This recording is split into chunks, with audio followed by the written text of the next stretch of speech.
नमस्कार, good morning India के इस खास शो में आपका बहुत बहुत स्वागत है। मैं हूं आपके साथ जया कौशिक। सबसे पहले बात करते हैं क्रिप्टो करेंसी की। 29 नवंबर से शुरू होने वाले संसद के शीतकालीन सत्र के दौरान क्रिप्टो करेंसी को रेगुलेट करने यानी कि उसको नियंत्रित करने के लिए एक विधेयक संसद में पेश किया जाएगा। The crypto currency and regulation of official digital currency bill 2021 कुल 26 विधेयकों में से एक है जिन्हें पेश करने के लिए सूचीबद्ध किया गया है। लोकसभा के 23 नवंबर को जारी बुलेटिन के मुताबिक इस विधेयक को लाने के पीछे दो मकसद हैं। इस बिल में कुछ अपवादों को छोड़कर सभी तरह की प्राइवेट क्रिप्टो करेंसी पर भारत में प्रतिबंध लगाने का प्रस्ताव शामिल है। इसमें कुछ अपवाद का भी प्रावधान है जिससे क्रिप्टो करेंसी से जुड़ी टेक्नोलॉजी और उसके इस्तेमाल को बढ़ावा दिया जा सके। साथ ही इस बिल में आरबीआई द्वारा जारी होने वाले ऑफिशियल डिजिटल करेंसी के लिए एक फ्रेमवर्क तैयार करने का भी प्रावधान है। इस फैसले के बाद कल रात 11:15 बजे के आसपास सभी प्रमुख क्रिप्टो करेंसी में लगभग 15% या उससे ज्यादा की गिरावट देखी गई। बिटकॉइन में 17% से ज्यादा, एथेरियम में करीब 15% और टीथर में लगभग 18% की गिरावट आई।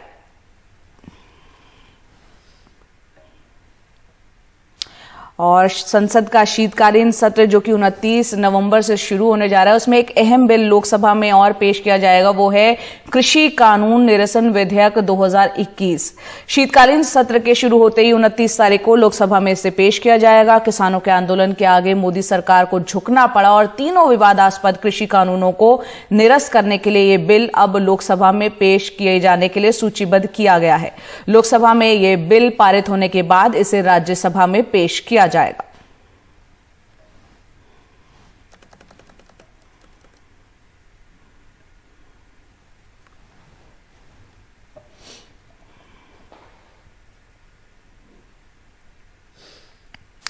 और वहीं कृषि मंत्रालय ने तीनों कृषि कानूनों को वापस लेने से जुड़ी औपचारिकताओं पर काम शुरू कर दिया है। इस बीच इन कानूनों को रद्द करने के फैसले के बाद देश में कृषि सुधार के भविष्य को लेकर एक बड़ी बहस भी छिड़ गई है।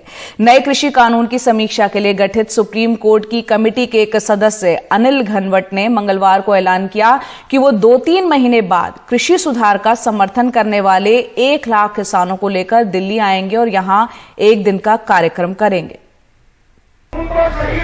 3 कृषि कानूनों को वापस लेने के फैसले से जहां किसान संगठन खुश हैं, वहीं इन कानूनों की समीक्षा के लिए सुप्रीम कोर्ट की बनाई कमेटी के एक सदस्य और शेतकारी संगठन के अध्यक्ष अनिल घनवट प्रधानमंत्री के इस फैसले से नाराज हैं। उन्होंने सुप्रीम कोर्ट के मुख्य न्यायाधीश को चिट्ठी लिखकर मांग की है कि कृषि सुधार से जुड़े मुद्दों पर उनकी कमेटी की रिपोर्ट सार्वजनिक की जाए। 1 महीने के अंदर ये रिपोर्ट अगर पब्लिक हो जाती तो उस पर चर्चा होती। जिन किसानों को गलत सलत बता के वहाँ पे बिठाया गया है उनको असलियत क्या है वो मालूम हो जाती और ये आंदोलन सबसाइड हो सकता था, लेकिन दुर्भाग्य से रिपोर्ट ओपन नहीं हुई। अनिल घनवट की दलील है कि सभी अहम कृषि फसलों के न्यूनतम समर्थन मूल्य की गारंटी देना संभव नहीं है। सरकार 23 फसलों के लिए न्यूनतम समर्थन मूल्य का ऐलान करती है, लेकिन अगर इन फसलों को इसी मूल्य पर खरीदने की गारंटी दी गई तो अर्थव्यवस्था इसका बोझ नहीं झेल पाएगी। इसलिए ये फैसला व्यवहारिक नहीं होगा। उनके मुताबिक सिर्फ गेहूं और चावल को ही एमएसपी पर खरीदने से सरकारी खजाने पर करीब 1,60,000 करोड़ का बोझ पड़ता है। लिहाजा एमएसपी पर खरीद की गारंटी देना संभव नहीं है। मैं प्याज का किसान हूँ। प्याज तो इसेंशियल कमोडिटी है। इसेंशियल कमोडिटी को तो हक है एमएसपी का, लेकिन उन्होंने नहीं दी। कल हम भी मांग करेंगे, प्याज को एमएसपी चाहिए, आलू को एमएसपी चाहिए, ये टमाटर को चाहिए, हमारे अंडे को चाहिए, मुर्गी को, फिशेस को, सभी को एमएसपी चाहिए ना। उन्हें वो कौन है सिर्फ उनको एमएसपी दे रहे हैं जो पल्सेस और ये कोर्स ग्रेन्स उगा रहे हैं। लेकिन कई कृषि के जानकार मानते हैं कि एमएसपी की गारंटी देने से सरकार पर ज्यादा बोझ नहीं पड़ेगा, क्योंकि सारी फसल सिर्फ सरकार को ही नहीं खरीदनी होगी। निजी कंपनियां भी फसल खरीदेंगी और गारंटी होने की वजह से वो किसान को एमएसपी से कम दाम नहीं देंगी, जिसका फायदा किसानों को होगा।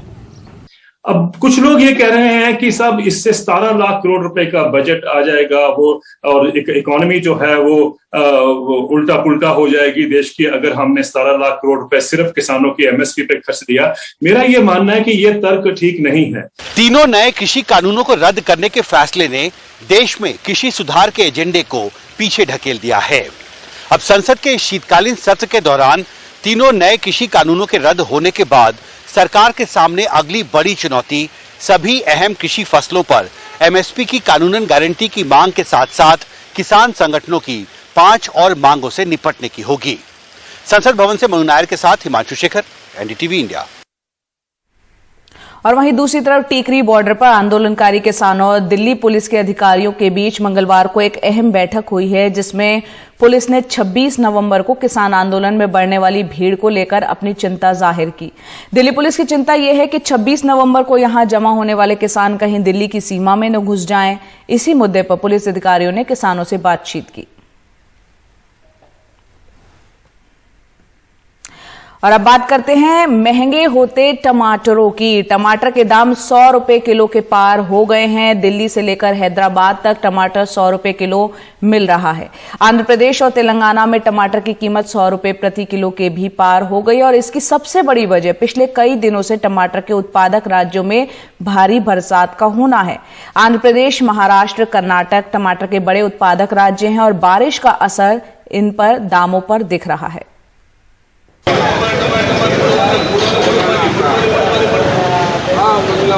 चेन्नई में टमाटर 140 रुपए प्रति किलो पर बिक रहा है। बेंगलुरु, हैदराबाद और तिरुवनंतपुरम में भी टमाटर के दाम 100 रुपए के पार हैं।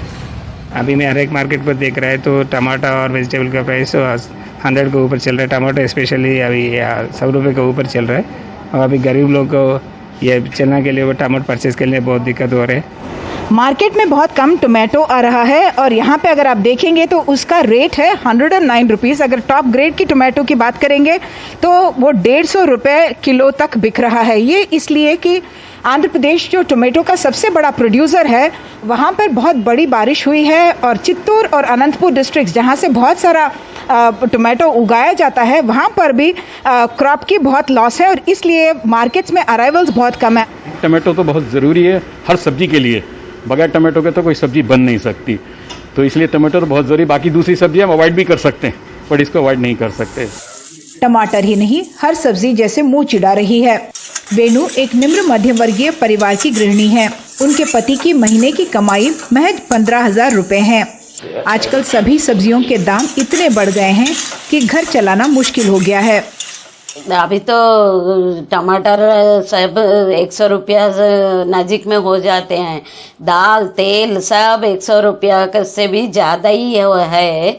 हम लोग बीच में रहने वाला सबको ये कैसे खाएंगे, कैसे रहेंगे। 3,500 आंध्र प्रदेश के चित्तूर जिले का मदनपल्ली एशिया में टमाटर का सबसे बड़ा थोक बाजार है। बीते कुछ दिनों से हो रही बारिश ने फसलों को भयानक नुकसान पहुंचाया है। नतीजा ये है कि मदनपल्ली में टमाटर की जो क्रेट 600 रुपये में बिकती थी वो अब 3,000 रुपये में बिक रही है। ये दाम ग्राहकों पर भारी पड़ रहे हैं, लेकिन इससे किसानों को कुछ राहत मिली है, जिनकी काफ़ी फसल बारिश की भेंट चढ़ चुकी है। हम खुश हैं कि आखिरकार हमें सही दाम मिल रहा है। कुछ महीने पहले मैंने 3 एकड़ में टमाटर उगाए और 6 लाख रुपए का नुकसान हुआ। इस बार बारिश की वजह से सिर्फ 40% फसल ही बची है। मदनपल्ली थोक बाजार से टमाटर देश के सभी राज्यों और देश के बाहर भी भेजे जाते हैं, इसलिए इन बड़े दामों का असर पूरे देश पर दिख रहा है। कम ले रहा है। जो 1 किलो लेने वाले वो आधा किलो में अभी हम बोलते हैं कि बस हो गया, आधा किलो अभी उसमें यूज़ करेंगे। टोमेटो ही नहीं रहेंगे तो खाने में कुछ टेस्ट ही नहीं रहता है। इतना महंगा टोमेटो मार्केट में अगर मिल जाएंगे तो हम लोग को मतलब बहुत परेशानी हो रही है। टोमेटो हम लोग तो अब जब महंगा हो रहा है तो नहीं ले रहे हैं, बिना टोमेटो के चला रहे हैं। सब्जी का दाम बहुत ज़्यादा हो गया, इसलिए थोड़ा कम लेने पड़ेगा। संसार चलाने के लिए क्या करेगा। कारोबारियों का कहना है कि बारिश ने दक्षिण भारत के सभी राज्यों में टमाटर की फसल का नुकसान किया है, इसलिए ग्राहकों को दामों में जल्द राहत मिलने के आसार कम है। ब्यूरो रिपोर्ट के साथ हैदराबाद से उमा सुधीर, एनडीटीवी इंडिया के लिए। तृणमूल कांग्रेस प्रमुख ममता बनर्जी आज शाम प्रधानमंत्री मोदी से मुलाकात करेंगी और इस मुलाकात में ममता बनर्जी त्रिपुरा में हुई हिंसा का मुद्दा, सीमा सुरक्षा बल यानी बीएसएफ का अधिकार क्षेत्र बढ़ाने जैसे अहम मुद्दों को उठाएंगी। पश्चिम बंगाल चुनाव में प्रचंड जीत के बाद ममता बनर्जी का यह दूसरा दिल्ली दौरा है। 29 नवंबर से शीतकालीन सत्र शुरू होने जा रहा है, तो कई विपक्षी पार्टियों के नेताओं के साथ भी वो मुलाकात कर रही हैं। त्रिपुरा की हिंसा को लेकर टीएमसी प्रतिनिधियों का एक दल पहले से ही दिल्ली में मौजूद है। उन्होंने गृह मंत्री से भी मुलाकात की है। ऐसे में ममता बनर्जी और प्रधानमंत्री की मुलाकात जो है काफी अहम है।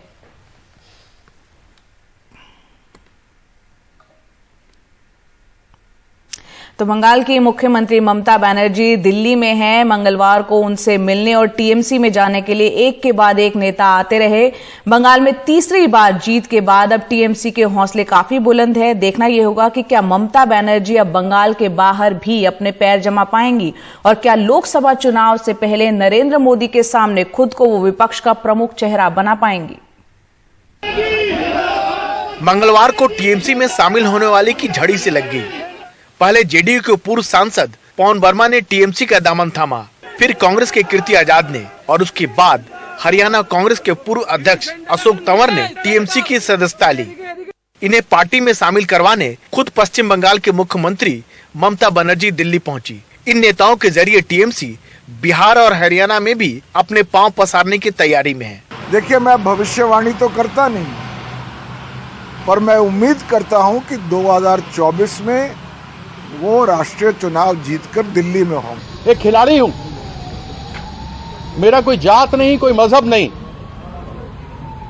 खेला तो अपनी टीम के लिए खेला, और अब अगर देश के लिए राजनीति करूंगा तो दीदी के मार्गदर्शन में जो देश के अंदर लोग देश को विभाजित करने का प्रयास कर रहे हैं, उस विभाजन को खत्म करने के लिए, देश की एकता और अखंडता को बनाए रखने के लिए जितने भी लोग हमारे देश में हैं, उन सबों का किस तरीके से अच्छा आगे चलकर भला हो सकता है, उसमें सदैव मेरा प्रयास रहेगा।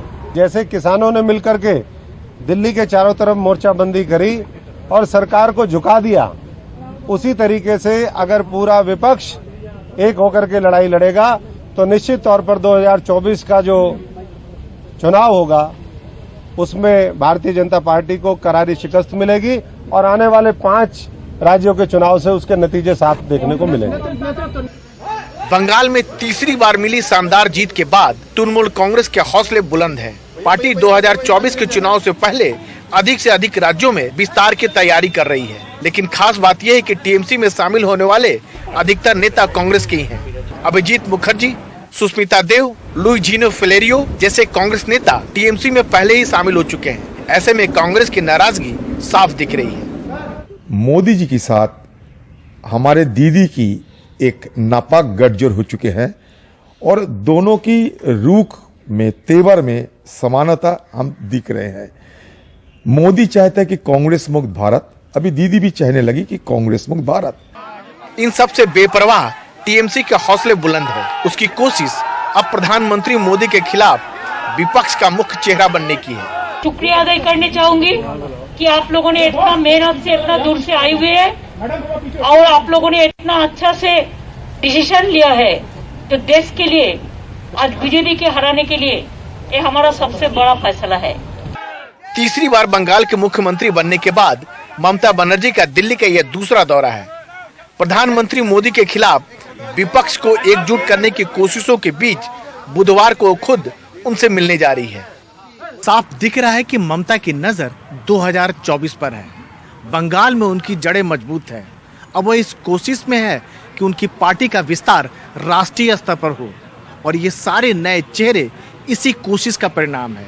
नई दिल्ली में कैमरामैन अशोक महाले के साथ राजीव रंजन, एनडीटीवी इंडिया।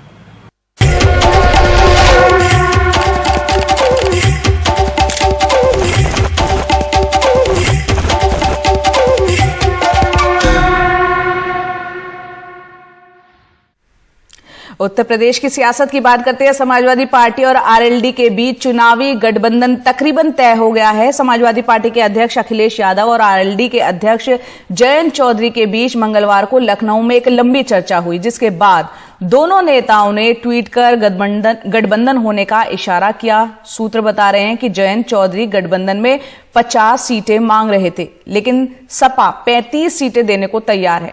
इनमें से कुछ सीटों पर सपा उम्मीदवार आरएलडी के टिकट पर उनके चुनाव निशान हैंडपंप पर मैदान में उतरेंगे। पश्चिमी यूपी के 20 जिलों में विधानसभा की करीब 100 सीटें हैं और इन सीटों पर 14% जाट वोट और 22% मुस्लिम वोट है। एक वक्त था जब कोरोना वैक्सीन की कमी की खबरें सामने आती थी, लेकिन अब मामला उलट है। महाराष्ट्र में वैक्सीन की बर्बादी हो रही है। ज्यादातर वैक्सीन योग्य लोगों को कोविड वैक्सीन लग चुकी है, तो ऐसे में वैक्सीन बर्बादी अब सरकार के लिए एक बड़ी चिंता बनी हुई है। महाराष्ट्र के 23 जिलों में राज्य के औसत से ज्यादा वैक्सीन बर्बाद हो रही है। निजी अस्पतालों में करीब 54 लाख डोजेस पड़ी हैं। महाराष्ट्र में 1% से भी कम वैक्सीन डोज बर्बाद हो रही हैं। लेकिन 23 जिलों में राज्य की औसत से ज्यादा वैक्सीन बर्बाद हो रही है। इनमें पुणे, नासिक और नागपुर जैसे बड़े शहर शामिल हैं। राज्य सरकार की तरफ से जारी इस वैक्सीन वेस्टेज रिपोर्ट के मुताबिक नंदुरबार, सतारा, पुणे, गढ़चिरौली समेत 8 जिलों में करीब 10% तक कोवैक्सीन बेकार हुई हैं। नंदुरबार में सबसे ज्यादा 10.4%, सतारा में करीब 4%, गढ़चिरौली में 3.87%, पुणे 3.12% और यवतमाल में 2.64% कोवैक्सीन डोजेस बर्बाद हुई हैं। वहीं पुणे समेत 8 जिलों में कोविशील्ड की बर्बादी करीब 3% तक गई है। रायगढ़ में 2.9%, यवतमाल में 2.8%, वाशिम में 1.97%, पुणे में 1.66% और गढ़चिरौली में 1.63% कोविशील्ड डोजेस बर्बाद हुई हैं। कोवैक्सीन की बर्बादी कोविशील्ड की तुलना में बड़ी नजर आती है।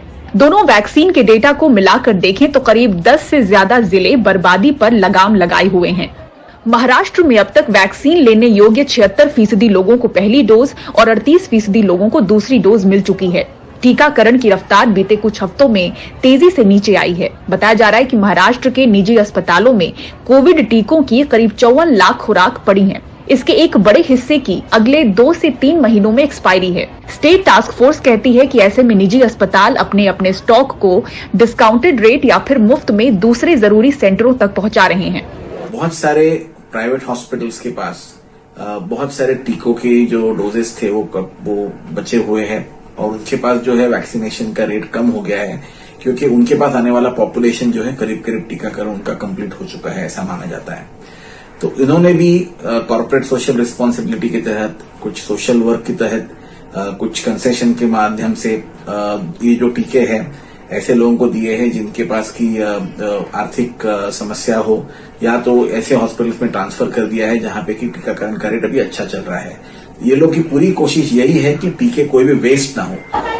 महाराष्ट्र की इस लिस्ट में मुंबई सबसे कम डोज बर्बाद कर रही है। मुंबई या बीकेसी के बारे में अगर बोलना चाहूँ तो बीकेसी में सबसे कम वेस्टेज हो रहा है। आज तक का हमारा अगर परसेंटेज में वेस्टेज देखा जाए तो इट इज 0.8%। जब तक 5-6 लोग जमा नहीं होते तब तक हम वायल ओपन नहीं करते, क्योंकि इसका जो प्रोटोकॉल है, एक बार वायल ओपन हो जाती है तो 2 घंटे के बाद जो भी रिमेनेंट है इट बिकम्स वेस्ट। सो इस तरह से थोड़ा हम प्लानिंग और प्रोसेसिंग अच्छा करके हमने वेस्टेज जितना कम हो रहा है उतना कर रहे हैं। ज्यादातर वैक्सीनेशन सेंटर्स में कुर्सियां यूं ही खाली पड़ी हैं, पर वैक्सीन का स्टॉक लगभग हर जगह भरा है। राज्य में अब भी 74 से 75 लाख लोगों ने समय पर अपनी दूसरी डोज नहीं ली है। इन्हें वैक्सीन लगाने का प्रयास जारी है। बूस्टर डोज पर चर्चा से पहले वैक्सीन बर्बादी से बचने की ओर इसे अहम कदम माना जा रहा है। मुंबई से पूजा भारद्वाज, एनडीटीवी इंडिया के लिए। उड़ान के दौरान भी अब आपके पास ब्रॉडबैंड इंटरनेट की सुविधा होगी। स्पाइस जेट बोइंग 737 मैक्स के जरिए दिसंबर के आखिर से ये मुमकिन कर रहा है। अलग अलग हादसों के बाद से पिछले 2 साल से ज्यादा वक्त से बोइंग 737 मैक्स उड़ान नहीं भर रहा था। अगले 12 से 18 महीने में स्पाइस जेट अपने पूरे पुराने फ्लीट को बोइंग 737 मैक्स से रिप्लेस करने वाला है। बोइंग 737 मैक्स की कल की उड़ान में दिल्ली से ग्वालियर तक स्पाइस जेट के सीएमडी अजय सिंह के साथ नागरिक उड्डयन मंत्री ज्योतिरादित्य सिंधिया भी गए थे। देखते हैं रिपोर्ट। उड़ान के दौरान ब्रॉडबैंड की मुफ्त सुविधा, जहां इंटरनेट तो खंगाला जा सकेगा लेकिन कॉलिंग की सुविधा नहीं होगी। एक्स्ट्रा लेग रूम जिसमें इत्मीनान से बैठकर सफर मुमकिन हो पाए। इतना ही नहीं, पुराने एयरक्राफ्ट से बोइंग 737 मैक्स में नाइट्रोजन 50% और कार्बन उत्सर्जन 14% तक कम होता है। ईंधन की खपत भी 20% कम और उड़ान में केबिन में शोर 40% तक कम होता है। इन जहाजों में प्रीमियम इकोनॉमी की 5 रो हैं। मैक्स 737 दुनिया का सबसे सेफ एयरक्राफ्ट है। 2.5 लाख से ज़्यादा फ्लाइट्स हो चुकी हैं रेक्टिफिकेशन के बाद और तकरीबन 6 लाख घंटे ये जहाज़ ऑलरेडी उड़ चुका है। तकरीबन 1.5 लाख करोड़ का ऑर्डर है जो हमने बोइंग पे प्लेस किया है। 155 जहाज़ों का ऑर्डर। 150 बोइंग 737 मैक्स को लेकर स्पाइस जेट और बोइंग के बीच करीब 1.5 लाख करोड़ रुपए का करार हुआ है। पूरी डिलीवरी 1.5 साल के भीतर होगी। इस नई शुरुआत के बीच स्पाइस जेट के सीएमडी ने कहा कि कोरोना के मुश्किल हालात में की गई सैलरी कटौती को 3 महीने पहले फिर से बहाल कर दिया गया है। हम कोई भी रिट्रेंचमेंट नहीं करेंगे, एक आदमी को भी हम नहीं निकालेंगे, लेकिन जितने पैसे हमारे पास होंगे हम उसी पैसे में सबको डिवाइड करेंगे। सबको कम पैसे मिलेंगे लेकिन पैसे सबको मिलेंगे और नौकरी से हम नहीं निकालेंगे। जब चीजें ठीक हो रही है, कुछ लोग सामने आए, उन्होंने कहा कि भाई आपको हमें जो पैसा आपने पहले नहीं दिया था उसको अब देना चाहिए, लेकिन ये बहुत एक छोटी माइनॉरिटी स्पाइस जेट में। दरअसल 2 साल पहले विदेश में बोइंग 737 के 2 अलग अलग हादसों में 346 लोगों ने अपनी जान गंवाई थी। इसके बाद हार्डवेयर से लेकर सॉफ्टवेयर में मॉडिफिकेशन किए गए और अभी दुनिया के 195 रेगुलेटर में से 175 ने इस एयरक्राफ्ट को अपने एयर स्पेस में उड़ान भरने की अनुमति दी है। आशंकाओं के बाद नई उम्मीद की उड़ान। परिवार से दूर पूरे सफर के दौरान ब्रॉडबैंड के जरिए आप अपने परिवार के बीच भी होंगे। दावा ईंधन की कम खपत का भी है और बाकी और खासियतों का भी। नई दिल्ली से Parimal Kumar, NDTV India. Good morning India में आपका स्वागत है। मैं हूं अदिति राजपूत। 25 नवंबर यानी गुरुवार को प्रधानमंत्री नरेंद्र मोदी नोएडा के जेवर में बन रहे अंतर्राष्ट्रीय हवाई अड्डे का शिलान्यास करने पहुंच रहे हैं। लेकिन हवाई अड्डे को बनाने के लिए किए गए भूमि अधिग्रहण के बाद सैकड़ों किसान तंबू में रहने को मजबूर हैं। रोही गांव के सभी घरों को एयरपोर्ट के लिए भूमि अधिग्रहण के बाद ढहा दिया गया था, लेकिन अब तक 100 किसान परिवार ऐसे हैं जिन्हें या तो मुआवजा नहीं मिला और या फिर रहने का सही इंतजाम नहीं है। तो एक और गांव नांगला शरीफ, उसमें बिजली काट दी गई है और पानी का इंतजाम तक नहीं है। किसानों और लोगों की इस तरह की हालत बयां करती हमारे सहयोगी सौरभ शुक्ला की एक खास रिपोर्ट। तैयारियां जोरों पर हैं, टूटी सड़कें बनाई जा रही हैं। प्रशासनिक अमला रंग रोगन में लगा हुआ है। आखिरकार गुरुवार को प्रधानमंत्री मोदी जो पहुंच रहे हैं जेवर एयरपोर्ट के शिलान्यास के लिए।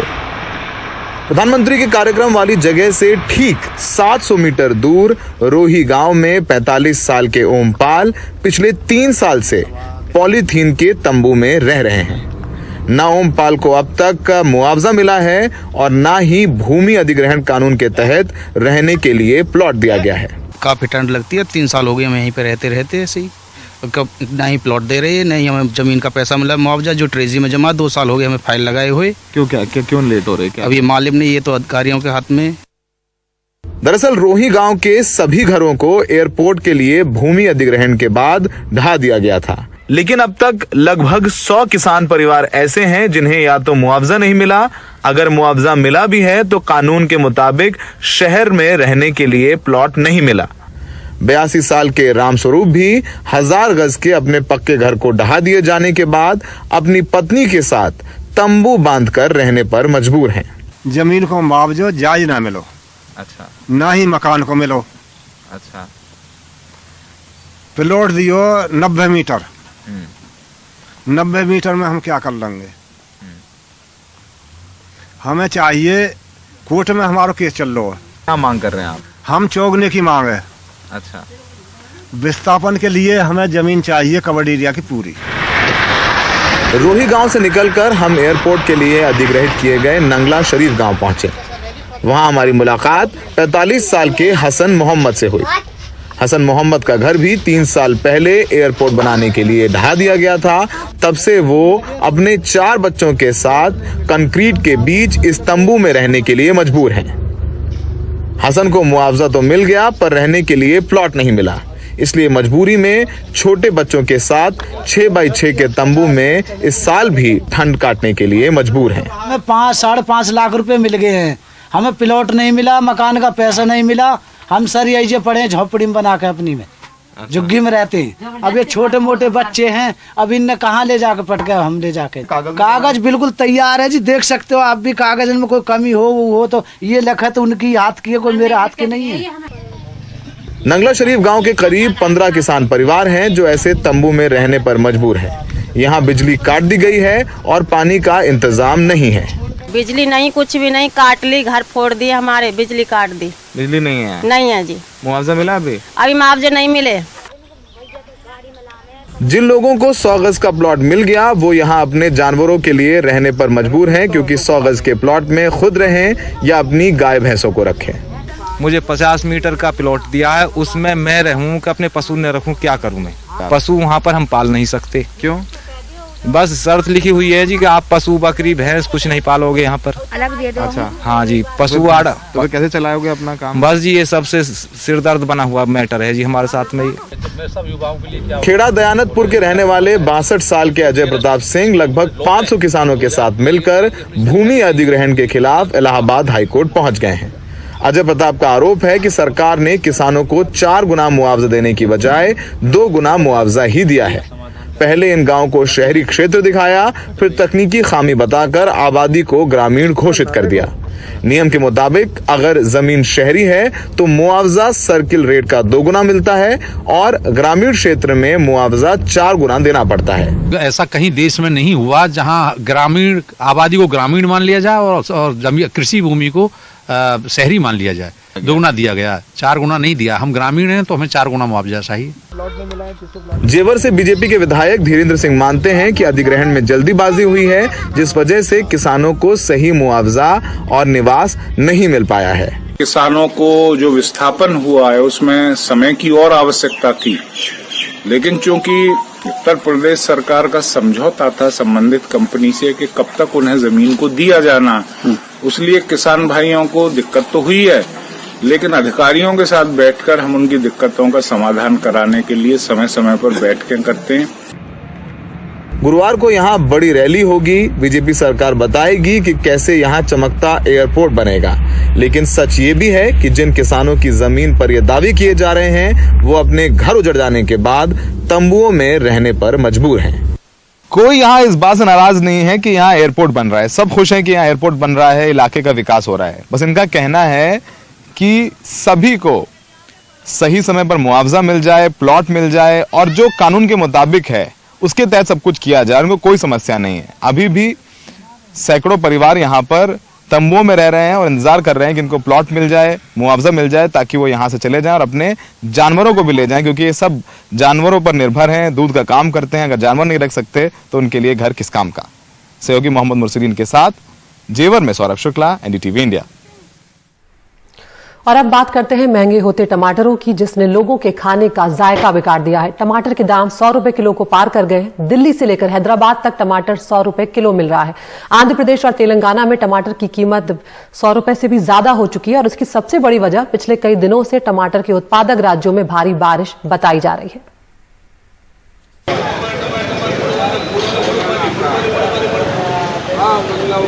चेन्नई में टमाटर 140 रुपए प्रति किलो पर बिक रहा है। बेंगलुरु, हैदराबाद और तिरुवनंतपुरम में भी टमाटर के दाम 100 रुपए के पार हैं। अभी मैं हर एक मार्केट पर देख रहा है तो टमाटर और वेजिटेबल का प्राइस 100 के ऊपर चल रहा है। टमाटर स्पेशली अभी 100 रुपये के ऊपर चल रहा है और अभी गरीब लोग को ये चना के लिए वो टमाटर परचेज के लिए बहुत दिक्कत हो रही है।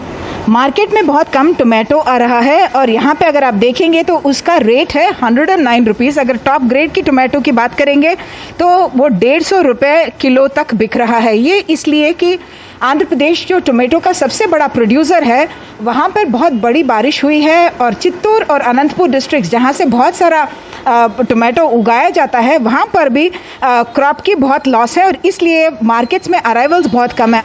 टोमेटो तो बहुत ज़रूरी है हर सब्जी के लिए, बगैर टमाटो के तो कोई सब्जी बन नहीं सकती, तो इसलिए टमाटर तो बहुत जरूरी। बाकी दूसरी सब्जी हम अवॉइड भी कर सकते हैं पर इसको अवॉइड नहीं कर सकते। टमाटर ही नहीं, हर सब्जी जैसे मुंह चिढ़ा रही है। वेणु एक निम्न मध्यम वर्गीय परिवार की गृहिणी है। उनके पति की महीने की कमाई महज 15,000 रुपए है। आजकल सभी सब्जियों के दाम इतने बढ़ गए हैं कि घर चलाना मुश्किल हो गया है। अभी तो टमाटर सब 100 रुपया नजीक में हो जाते हैं। दाल तेल सब 100 रुपया से भी ज़्यादा ही है। हम लोग बीच में रहने वाला सबको ये कैसे खाएंगे, कैसे रहेंगे। 3,500 आंध्र प्रदेश के चित्तूर जिले का मदनपल्ली एशिया में टमाटर का सबसे बड़ा थोक बाजार है। बीते कुछ दिनों से हो रही बारिश ने फसलों को भयानक नुकसान पहुंचाया है। नतीजा ये है कि मदनपल्ली में टमाटर की जो क्रेट 600 रुपए में बिकती थी, वो अब 3,000 रुपए में बिक रही है। ये दाम ग्राहकों पर भारी पड़ रहे हैं, लेकिन इससे किसानों को कुछ राहत मिली है, जिनकी काफी फसल बारिश की भेंट चढ़ चुकी है। हम खुश हैं कि आखिरकार हमें सही दाम मिल रहा है। कुछ महीने पहले मैंने 3 एकड़ में टमाटर उगाए और 6 लाख रुपए का नुकसान हुआ। इस बार बारिश की वजह से सिर्फ 40% फसल ही बची है। मदनपल्ली थोक बाजार से टमाटर देश के सभी राज्यों और देश के बाहर भी भेजे जाते हैं, इसलिए इन बड़े दामों का असर पूरे देश पर दिख रहा है। कम ले रहा है। जो 1 किलो लेने वाले वो आधा किलो में अभी हम बोलते हैं कि बस हो गया, आधा किलो अभी उसमें यूज़ करेंगे। टोमेटो ही नहीं रहेंगे तो खाने में कुछ टेस्ट ही नहीं रहता है। इतना महंगा टोमेटो मार्केट में अगर मिल जाएंगे तो हम लोग को मतलब बहुत परेशानी हो रही है। टोमेटो हम लोग तो अब जब महंगा हो रहा है तो नहीं ले रहे हैं, बिना टोमेटो के चला रहे हैं। सब्जी का दाम बहुत ज़्यादा हो गया, इसलिए थोड़ा कम लेने पड़ेगा। संसार चलाने के लिए क्या करेगा। कारोबारियों का कहना है कि बारिश ने दक्षिण भारत के सभी राज्यों में टमाटर की फसल का नुकसान किया है, इसलिए ग्राहकों को दामों में जल्द राहत मिलने के आसार कम है। ब्यूरो रिपोर्ट के साथ हैदराबाद से उमा सुधीर, एनडीटीवी इंडिया के लिए। क्रिप्टो करेंसी को लेकर सरकार सख्ती के मूड में नजर आ रही है। 29 नवंबर से शुरू होने वाले संसद के शीतकालीन सत्र के दौरान क्रिप्टो करेंसी को रेगुलेट करने के लिए एक विधेयक संसद में पेश किया जाएगा और इस बिल में सभी तरह की प्राइवेट क्रिप्टो करेंसी पर भारत में प्रतिबंध लगाने का प्रस्ताव शामिल है। हालांकि क्रिप्टो करेंसी टेक्नोलॉजी को बढ़ावा देने के लिए सरकार कुछ ढील भी दे सकती है। क्रिप्टो से जुड़ी टेक्नोलॉजी और उसके इस्तेमाल को बढ़ावा देने के प्रावधान हो सकते हैं और साथ ही इस बिल में आरबीआई द्वारा जारी होने वाले ऑफिशियल डिजिटल करेंसी के लिए एक फ्रेमवर्क तैयार करने का भी प्रावधान है। इस फैसले के बाद कल रात सभी प्रमुख क्रिप्टो करेंसी में लगभग 25% की गिरावट देखी गई है। बिटकॉइन में 27% से ज्यादा, इथेरियम और टीथर में लगभग 23% की गिरावट जो है वो दर्ज की गई। तो सरकार का मानना है कि क्रिप्टो करेंसी को लेकर रेगुलेशन नहीं होने से इसका उपयोग टेरर फंडिंग और काला धन की आवाजाही में हो रहा है। तो जो चिंता है उसको लेकर प्रधानमंत्री ने सिडनी डायलॉग में भी अपना आगाह एक तरह से किया था। उन्होंने कहा था कि गलत हाथों में समाप्त ना हो क्रिप्टो करेंसी और क्रिप्टो करेंसी का अनियंत्रित बढ़ना भी चिंता की बात है। उन्होंने ये भी कहा था कि क्रिप्टो करेंसी में भारतीयों का निवेश करीब 70,000 करोड़ है। क्रिप्टो में निवेश करने वालों में युवा भारतीय सबसे आगे हैं और क्रिप्टो करेंसी को मान्यता देने वाला सेल्वाडोर एकमात्र देश है फिलहाल। तो आपको यहां पर हम ये भी बताते चलते हैं कि क्या है क्रिप्टो करेंसी। क्रिप्टो करेंसी एक तरह का डिजिटल सिक्के हैं। वर्तमान में दुनिया में 7,000 से ज्यादा क्रिप्टो करेंसीज जो हैं वो मौजूद हैं। दुनिया में क्रिप्टो करेंसी का इस्तेमाल करने वाले 30 करोड़ से ज्यादा लोग हैं और दुनिया में इस वक्त 75 लाख करोड़ लोग जो हैं वो क्रिप्टो करेंसी जो है वो चलन में आ गई है। 75 लाख करोड़ रुपए क्रिप्टो करेंसी चलन में आ गई है और दुनिया की 5वीं सबसे बड़ी करेंसी बन चुकी है क्रिप्टो। 2009 में पहली क्रिप्टो करेंसी बिटकॉइन लॉन्च हुई थी। 2010 में बिटकॉइन की कीमत मात्र 75 पैसे थी और आज की तारीख में बिटकॉइन 35 लाख के करीब है। तो तेजी से बढ़ते हैं और घटते हैं बिटकॉइन के दाम और कल जब ये खबर आई उसके बाद से क्रिप्टो करेंसीज जो हैं उनमें वो उनके दाम जो हैं वो धड़ाम होते हुए नजर आए। समाजवादी पार्टी और आरएलडी के बीच चुनावी गठबंधन तकरीबन तय हो गया है। समाजवादी पार्टी के अध्यक्ष अखिलेश यादव और आरएलडी के अध्यक्ष जयंत चौधरी के बीच मंगलवार को लखनऊ में लंबी मुलाकात हुई, जिसके बाद दोनों नेताओं ने ट्वीट कर गठबंधन होने का इशारा किया। सूत्रों के मुताबिक जयंत चौधरी गठबंधन में 50 सीटें मांग रहे थे, लेकिन समाजवादी पार्टी 35 सीटें देने को तैयार है और इनमें से कुछ सीटों पर सपा के उम्मीदवार आरएलडी के टिकट पर और उनके चुनाव चिन्ह पर ही मैदान में उतरेंगे। पश्चिमी यूपी के 20 जिलों में विधानसभा की करीब 100 सीटें हैं और इन सीटों पर 14% जाट हैं और जो 22% हैं वो मुसलमान हैं। ऐसे में ये गठबंधन काफी मायने रखेगा।